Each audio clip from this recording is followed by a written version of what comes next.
Sabarimala സ്വർണക്കൊള്ളയിൽ Devaswom board അംഗങ്ങളും ജീവനക്കാരും ആർക്കോ വേണ്ടി പ്രവർത്തിച്ചു എന്ന് SIT വെളിപ്പെടുത്തിയതോടെ പിണറായി സർക്കാർ വൻ ഊരാക്കുടുക്കിലായി.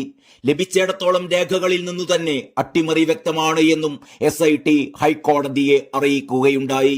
ഹൈക്കോടതിയിൽ നൽകിയ റിപ്പോർട്ടിലാണ് നിർണായകമായ ഈ കണ്ടെത്തലുകൾ. 2019 സ്വർണപാളികളും കട്ടിളയും കൈമാറാൻ തീരുമാനിച്ച ദേവസ്വം മിനിറ്റ്സ് ബുക്ക് SIT പിടിച്ചെടുത്തു. SITയുടെ പരിശോധനയിലാണ് നിർണായകമായ ഈ രേഖകൾ കിട്ടിയത്. രേഖകൾ കൈമാറുന്നതിൽ ബോർഡിന് വൈമുഖ്യമുണ്ടെന്നും നിരവധി തവണ ആവശ്യപ്പെടുമ്പോഴാണ് രേഖകൾ കൈമാറുന്നത് എന്നും SIT വ്യക്തമാക്കുന്നു. അതോടെയാണ് രേഖകൾ പിടിച്ചെടുത്തത്.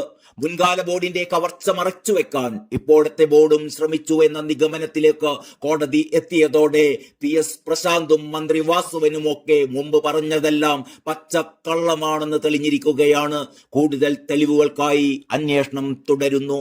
ശബരിമലയിൽ 2019 സ്വർണ്ണ കവർച്ച മറച്ചുവെക്കാനാകണം ഇക്കൊല്ലവും സ്വർണം പൂശലിനുള്ള ചുമതല സ്പോൺസർ ഉണ്ണികൃഷ്ണൻ പോറ്റിയെ തന്നെ ഏൽപ്പിച്ചത് എന്ന നിഗമനത്തിലേക്ക് ഹൈക്കോടതി എത്തിയതോടെയാണ് സർക്കാരും ബോർഡും കടുത്ത പ്രതിസന്ധിയിലായത്. ഇതിന് സൂത്രധാരകരായത് ഇപ്പോഴത്തെ ബോർഡ് അംഗങ്ങളായ CPM-കാർ. എല്ലാറ്റിനും ഒത്താശ ചെയ്യുകയോ കണ്ണടച്ചിരുട്ടാക്കുകയോ ചെയ്തുകൊണ്ട് മന്ത്രി വാസവനും പിന്നെ കാരണഭൂതവും. ദ്വാരപാലക ശില്പങ്ങളിലും കട്ടിളപ്പാളികളിലും മാത്രമായി അന്വേഷണം ഒതുക്കരുത് എന്നും പിന്നിലുള്ള വൻ ഗൂഢാലോചന പുറത്തു കൊണ്ടുവരണമെന്നും കോടതി നിർദ്ദേശിച്ചതോടെ ശബരിമല സ്വർണ്ണക്കൊള്ള അന്വേഷണത്തിന്റെ ഗതി തന്നെ മാറുകയാണ്. അതേസമയം ശബരിമല സ്വർണ്ണക്കൊള്ളയിൽ കസ്റ്റഡിയിലുള്ള ഉണ്ണികൃഷ്ണൻ പോറ്റിയുടെ ചോദ്യം ചെയ്യൽ ഇന്നും തുടരും. ഈ മാസം 30 വരെയാണ് ഉണ്ണികൃഷ്ണൻ പോറ്റിയുടെ കസ്റ്റഡി കാലാവധി. കഴിഞ്ഞ ദിവസം ഉണ്ണികൃഷ്ണൻ പോറ്റിയുടെ വീട്ടിൽ നിന്നും പിടിച്ചെടുത്ത സാധനങ്ങളിൽ അന്വേഷണ ഉദ്യോഗസ്ഥർ പരിശോധന തുടരുകയാണ്. 2 ലക്ഷം രൂപയും സ്വർണ്ണ നാണയങ്ങളും അടക്കം പിടിച്ചെടുത്തവയിലുണ്ട്. ഇവ ശബരിമല സ്വർണ്ണക്കൊള്ളയുടെ ഭാഗമായിട്ടാണ് കിട്ടിയത് എന്നാണ് അന്വേഷണ സംഘത്തിന്റെ കണ്ടെത്തൽ. ഉണ്ണികൃഷ്ണൻ പോറ്റിയുടെ സുഹൃത്ത് അനന്ത സുബ്രഹ്മണ്യത്തെ ചോദ്യം ചെയ്ത് കഴിഞ്ഞ ദിവസം വിട്ടയച്ചിരുന്നു.